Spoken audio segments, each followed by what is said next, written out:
reporter with LEEA, and I'm here with Kathy Fawcett, who is the owner of Tower Cranes Consultants. Kathy, you have a long history in the industry. Tell me how you got started. I actually fell into it head first.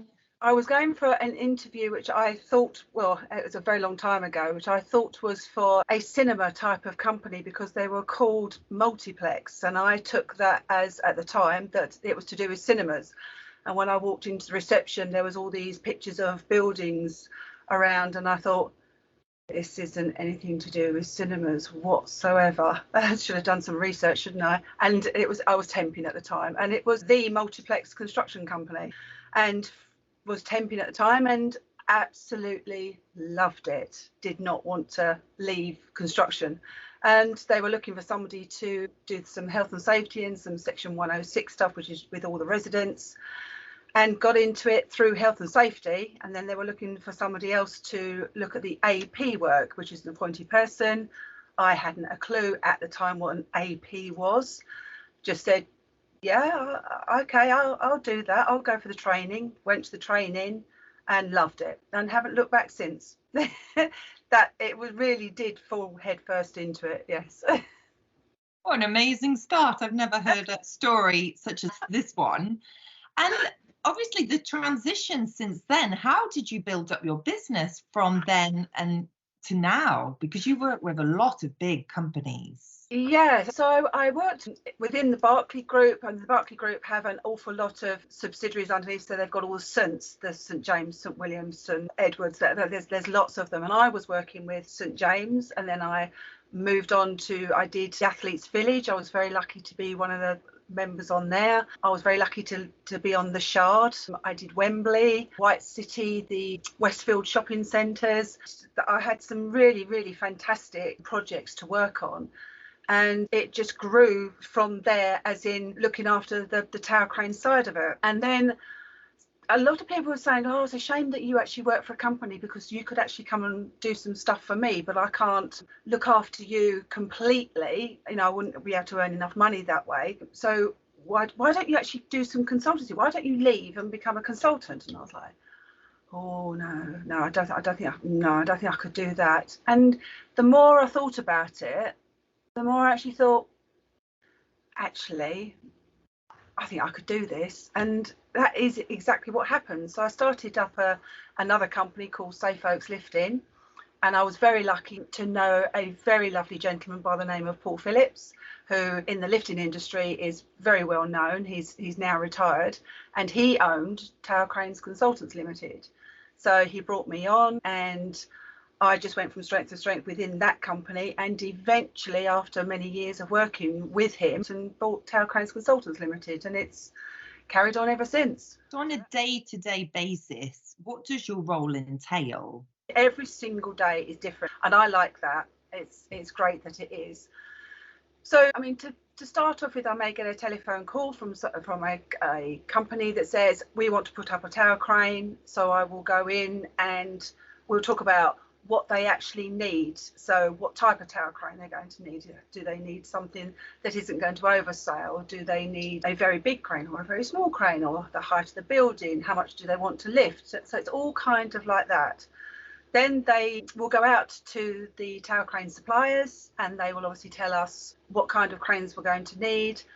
When it comes to the actual tendering side of it, once we've done that bit, I let them, the tower crane suppliers, then go back to the companies, because I don't want to actually get involved with the money side of it, because I don't want to ever have oh, there's no point us tendering because Kathy's looking after it, she won't go with us. That's not, I don't want to ever become in that kind of rut, if you know what I mean. And then eventually the tower cranes will go up, and I will have to write the lift plan for it, and the schedule of common lifts, and the risk assessments, and everything to do with the setting up of the folders, which are all under legislation. And then we actually then look after the sites day in, day out for like the monthly AP audits, and ensure that everything is staying within legislation. That's the general bit, but then of course you then get the one-offs where somebody needs a mobile crane to come in to be able to lift anything at all on a construction site, and then lift plans are done, and same again, off you go all over again. So yeah, no 2 days are the same.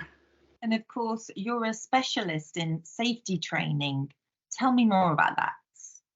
I think that's where it all kind of stemmed from. So, as I've already said, working for multiplexes, they wanted somebody to do health and safety side of it as well as looking after the residents under the Section 106. And I needed to understand more about the construction and how things were actually being built. And the only way I could do that was to obviously go out on site and observe and learn. And I was doing that and thought, well, actually, I could do the health and safety side of it. So I went away and did my NEBOSH. And that's, I think, how it all actually started, with having that NEBOSH certificate. And then I then moved across and then got really interested in the lifting side of construction. Now, for most people, you'd either be a slinger first, then maybe go on to be a crane supervisor, then possibly either be crane operator, that then maybe comes down and off of a crane and then becomes a crane supervisor, and then you go on to do your AP ticket, your appointed person ticket. Whereas this is an awful long time ago, I did things round the wrong way. I became an AP first, which I have to say is probably not the ideal way to do it. It was only because I had the health and safety side of it that I wanted to do that bit and learn more about that. Since becoming an AP, I've then done my slinger's ticket and my crane supervisor's ticket, because I never really wanted to be out on site saying to somebody, oh, you shouldn't be lifting it like that, for them to say, well, what do you know? You haven't even done the course. So I didn't ever want to go down that road. So that's why I thought, right, I'm going to go and do those other tickets. And also if I do a contract lift, then I will go out and be a crane supervisor or a slinger myself. It's, I'm still doing that kind of thing. So it wasn't just go and get a ticket and then never use it. I do still use it. Is there anything you think in your experience that companies could do better?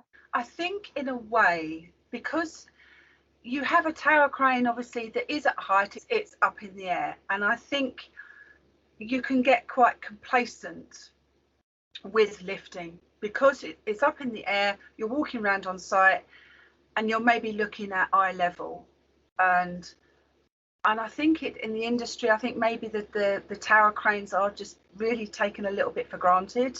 They obviously do the job day in, day out, and then until something happens, and then it's the kind of, oh, we should have done this, oh, we should have done that, and oh yeah, we did think about that, but we didn't bother. And things like that are getting better and better and better. And I think it's because people like myself, when we do go around to the companies, we do suggest to people that, I don't know, if you're thinking about, say, putting a tower crane with a zoning system on, so that you can't lift outside of your boundary. Now, I mean, over the years, probably years and years ago, that the zoning system probably wasn't really necessary, although it may be necessary, but they didn't bother because it cost money. Whereas nowadays, a lot of companies say we will have anti-collision in place. We won't just rely on crash radios. So not that the electronic system is to be relied on, but it does help. The way that people are thinking about the tower cranes is getting better and better, I think. Did you ever find any obstacles being a woman in this industry? No, I don't think I have. I think I've been lucky. I really do. My daughter is also in the industry. She's a site manager for one of the lovely big companies out there, and I don't think she does either, to be fair. It runs in the family. It does. So what's next for you? What are you working on now? We've just had a really, really big piece of lifting carried out over at Stratford International for Telford Homes. And that was a long time in the making and planning and everything. And we were lifting just under 50 tonnes worth of a truss that was right next to the railway. And that was the biggest thing that we've done for quite a while, actually. But otherwise, at the moment, it's the general stuff. I haven't got anything big like that coming up quite yet, but I'm hoping there will be another one like that fairly soon. And so finally, what's the one thing that excites you most about this career? I can't really put one thing on it, but I think it's mainly the fact that no 2 days are the same. There's always the problem solving. That's what I love to do. When you get a phone call to say, we've got a problem, we don't know how we're going to be able to lift this in this position or how, and I love to go in there and go, that's how we're going to do it, and this is the best way to do it, and this is the safest way. We'll do it this way, and that's lovely, especially when it goes to plan.